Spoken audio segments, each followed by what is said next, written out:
महज 30 साल की उम्र में पंकज ने अपनी कारोबारी हैसियत का लोहा मनवा लिया था। पिता के टेंट हाउस के काम को वह नई ऊंचाई पर ले जा चुका था। पंकज टेंट हाउस का नाम अब शहर से बाहर भी अपना डंका बजाने लगा था। बड़े आयोजन के लिए उसके काम का कोई सानी नहीं था।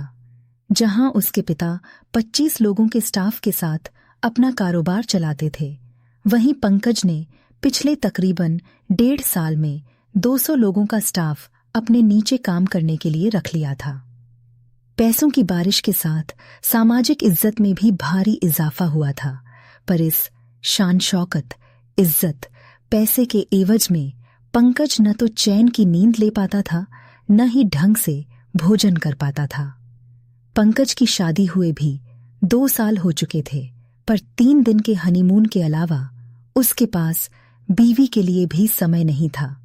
माता पिता और पत्नी उसे काम के फैलाव को समेटने के लिए समझाते, पर उसका जुनून उसे अपने काम के नशे से सरोबार रखता। सारा दिन ऑफिस और साइट के बीच भागदौड़ और साथ ही मोबाइल पर लगातार बातचीत पंकज को एक पल के लिए भी अपने या परिवार के बारे में सोचने का मौका नहीं देता था। सुबह जल्दबाजी में नाश्ता कर घर छोड़ता, दिन में जो मिल जाता खा लेता और देर रात घर लौटकर जो भी उसे परोस दिया जाता अपना ध्यान फोन पर उंगली फिराते हुए खा लेता। ज्यादा मेहनत करने से पंकज की सेहत पर बुरा असर पड़ने लगा था। कभी सिर दर्द तो कभी बदन दर्द। एयर कंडीशन्ड ऑफिस में भी काम करते समय कभी माथे पर पसीने की बूंदें चुह-चुहा आती थीं।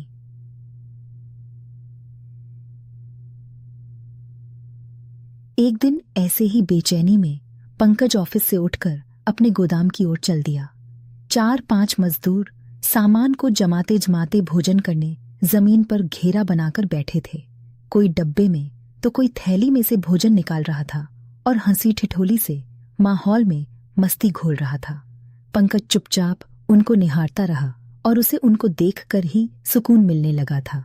ले, मेरे कटहल के अचार का स्वाद चख, मेरी नानी ने बनाकर भिजवाया है। एक मजदूर ने दूसरे को मनुहार से अपना खाना साझा किया तो दूसरा मजदूर बोला, मेरी बीवी भी प्याज परवल की सब्जी बहुत अच्छी बनाती है, सब चख लो। अचानक एक मजदूर की नजर पंकज पर पड़ी तो सब चुप हो गए। वह धीरे से चलकर उनके पास आया तो एक मजदूर सकपका कर बोला, हम बस अभी खाना खाने बैठे हैं, जल्दी खा लेते हैं, कोई काम है तो आप बताइए।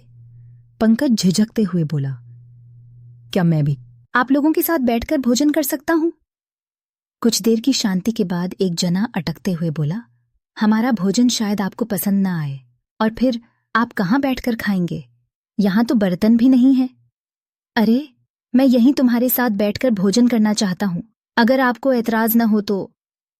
एक मुस्कुराहट के साथ पंकज ने कहा तो खुशी खुशी सभी लोगों ने सरक कर घेरा बढ़ा कर लिया और उसके लिए जगह बना दी।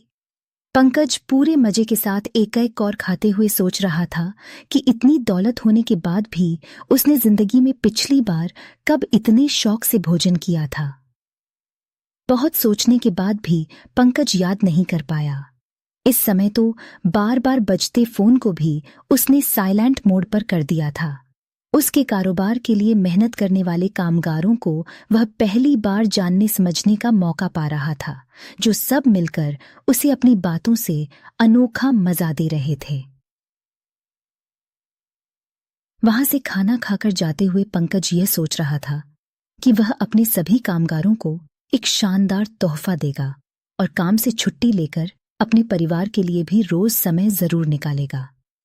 पंकज की चिंता और दर्द अब काफूर हो चुके थे और उसे लग रहा था कि उसने अपने ऊपर जबरदस्ती का लादा हुआ बोझ उतार फेंका है।